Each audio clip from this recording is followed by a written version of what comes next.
चंद अनासिर ऐसे हैं जो अपनी ज़ाती मुफाद के लिए इमरान खान के सियासी खौफ के अंदर मुल्क की जमहूरियत को भी खतरे में डालने के लिए तैयार हैं, आइन को भी खतरे में डालने के लिए तैयार हैं और बदकिस्मती से पाकिस्तान की सालमियत को भी खतरे में डालने के लिए तैयार है। लेकिन इंशाअल्लाह ताला फतेह पाकिस्तान के अवाम की होगी, पाकिस्तान की आइन की होगी, जमहूरियत की होगी, यानी पाकिस्तान की फतेह होगी। अब मैं अली जफर साहब से कहूँगा कि हमारे जो बुनियादी कानूनी नुकात थे जिसकी बुनियाद पर पिटिशन फाइल की गई और जज साहब ने जो ऑर्डर लिखवाया है उसके बारे में आपको बताएं। बिस्मिल्लाहिर्रहमानिर्रहीम।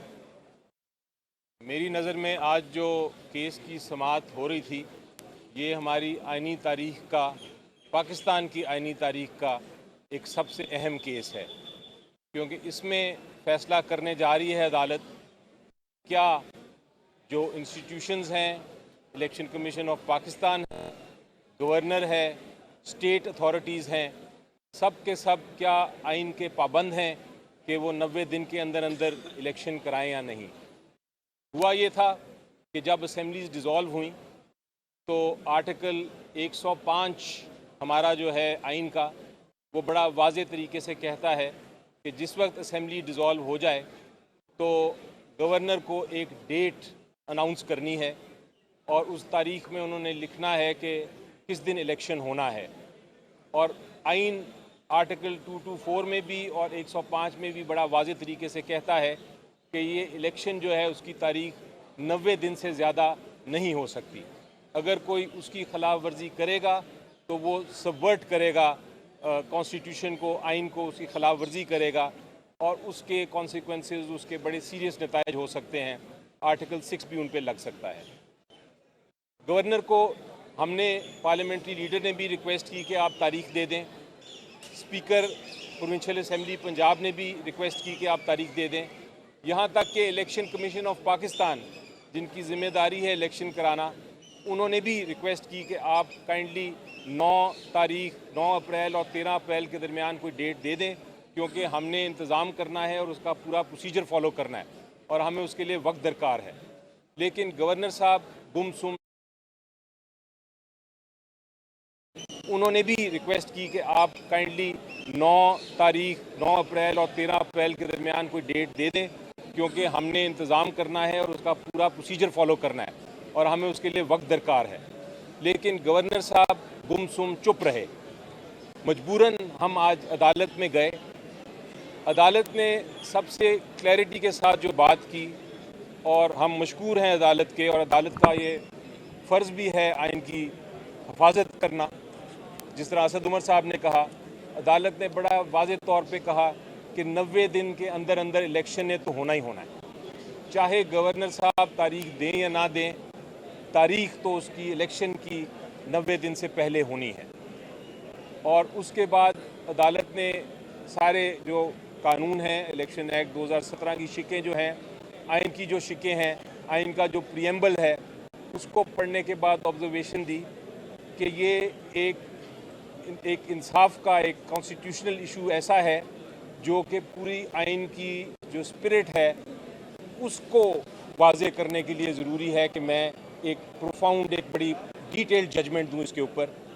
गवर्नर साहब को उन्होंने नोटिस कर दिया है, इलेक्शन कमीशन ऑफ पाकिस्तान को पार्टी बना के भी नोटिस कर दिया है, उनको जुमे तक का कहा है, वक्त दिया है कि आप जवाब दें। मैं गवर्नर साहब को एक रिक्वेस्ट करता हूं अवाम की तरफ से, क्योंकि वो ओहदा तो उनका एक आइनी ओहदा ही है और वो एक आइनी ओहदे पे बैठे हैं। जिस तरह प्रेसिडेंट होता है, गवर्नर भी प्रोविंस का एक हेड है एग्जीक्यूटिव अथॉरिटी का। तो गवर्नर साहब अपनी आइनी जिम्मेदारी पूरी करें और इससे पहले कि अदालत ऑर्डर फरमाए वो खुद ही डेट दे दें, ताकि अपने आप को भी, अपनी फ्यूचर को भी, पाकिस्तान के फ्यूचर को भी सिक्योर कर सकें। मैं आखिर में ये कहना चाहूँगा कि जुमे को इस केस की समाअत मज़ीद होगी जब उनके गवर्नर साहब के वकील भी अटॉर्नी जनरल को भी नोटिस दे दिया है, वो भी प्रोविंशियल जो है, वो भी जो एडवोकेट जनरल ऑफिस के लोग हैं वो भी बहस करेंगे। तो उम्मीद ये है कि जुमे तक ये मामला ख़त्म होगा, क्योंकि अदालत ने ये भी बड़ा वाज़े किया है कि इसमें हर दिन मैटर करता है। एक एक दिन का डिले जो है वो 90 दिन के जो टाइम पीरियड है उसको खा रहा है। अच्छा एलिजाबेथ साहब, ये बताइएगा कि क्या अदालत जो है वाजिया तौर पर गवर्नर को कह सकती कि इस तारीख को इलेक्शन करवाने की तारीख का जो है वो ऐलान किया जाए कानूनी तौर पर? जी, अदालत ने बिल्कुल प्रियम्बल पढ़ा और कॉन्स्टिट्यूशन की सारी शिकें पढ़ी और ये चूँकि 90 दिन में इलेक्शन होना ही होना है, अगर गवर्नर नहीं करते या इलेक्शन कमीशन ऑफ पाकिस्तान नहीं अनाउंस करती तो अदालत के पास पूरा इख्तियार है आइन के तहत कि वो तारीख को मुकर्रर कर दे। क्या आइन में कोई गुंजाइश मौजूद है? क्या कौमी असम्बली टू-थर्ड मेजॉरिटी करके जो असम्बली में इस्तीफे दिए गए हैं या कोई ऐसा तरीकाकार मौजूद है कि उनकी मईशत की इमरजेंसी लगाकर जो है वो 1 साल बढ़ा दिया जाए या इस तरह की चीज़ें? ये बात अभी अच्छा, पहली बात तो जो 2/3 अक्सरियत वाली बात आपने की वो उनके पास है नहीं। वो 2/3 अक्सरियत होती है पूरी हाउस की, उससे फर्क नहीं पड़ता इस वक्त तहरीक इंसाफ के कितने लोग हाउस के अंदर हैं ये नहीं है। तो हाउस जो है वो तो अभी भी 342 का कौमी असम्बली और 100 सेनेटर हैं, 442 का 2/3 295 वोट आपको चाहिए जो नहीं है उनके पास। सो वो नहीं वो खाली निश्चितों के बावजूद नहीं हो सकता जब तक कोई और भर के ना आ जाए। 295 वोट उनको चाहिए जो उनके पास नहीं है। दूसरी जो आपने कहा फाइनेंशियल इमरजेंसी, तो आप देखें कि पहली बात तो उसको ज़रा कानूनी में बाद में आता, ज़रा एक आम मंतक से सोचें कि मुल्क के अंदर मुआशी बहरान पैदा किया जाता है सियासी बहरान पैदा करके, एक साजिश के जरिए रजीम चेंज ऑपरेशन करके उससे मईशत तबाह बर्बाद हो जाती है। और जब मईशत तबाह बर्बाद हो जाती है तो आप ये कहते हैं कि ये जो बुनियाद है जिसकी वजह से माशी बहरान है उस बुनियाद को 6 महीने या साल और चला दो। बात ही गैर मंतकी है और कोई ऐसा जवाब मौजूद नहीं है।